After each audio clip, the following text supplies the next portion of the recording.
Okay, so today we're going to work on eyes. Just like with the nose and mouth, we want to draw a reference, the eye. So here I am drawing out the eye. I use my finger as a guide, and I'm looking at shapes. There's more shapes within the eye, a lot of smaller shapes.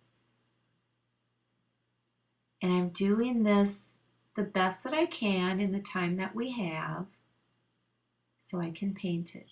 I'm measuring that eye is as wide as in between the nose and then the other eye. So I put my dots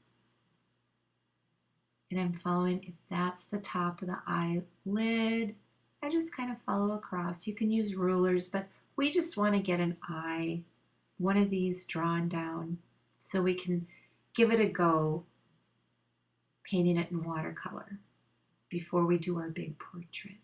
It's all for practice, and I draw just enough so I know where I am. Do you see how I draw exactly where my finger is? That helps my eye know where I am. And I draw what I see. Getting enough lines for the shapes that I need to know where they are. And just double check that you have enough information so you can start doing your painting. And we'll work on that tomorrow.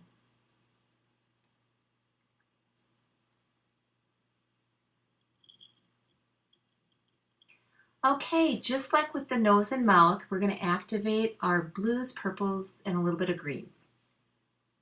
So we're going to do the shadow, the value. Squint your eyes and see the value. And I have a lot of dark. I check to see how much moisture I have in my brush.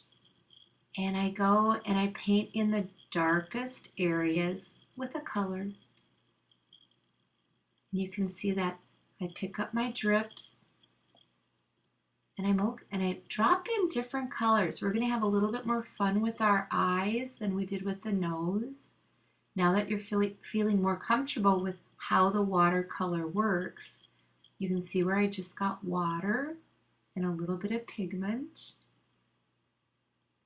And I can pick up any color and just drop it in there, and it goes within that wash. That's wet into wet. Here again, I'll draw in the eyebrow area, add a little bit more, and just below it, I didn't connect the two, so there's the white that stays white. Very, very little bits of paint and water. Always thinking about where do I need some water or paint and color. My shadows. Squint your eyes.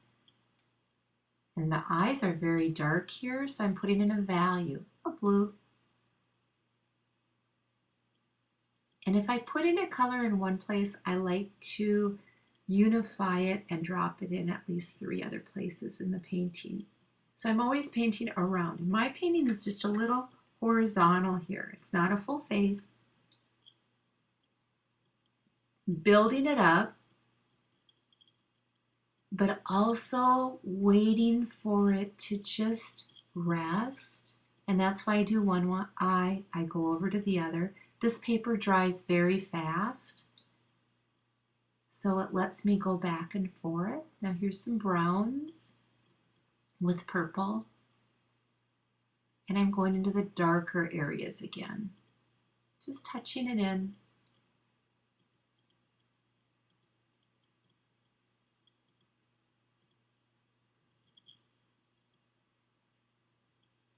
And I don't do a lot of scrubbing. That's probably the most that you've seen me really wiggle the brush around.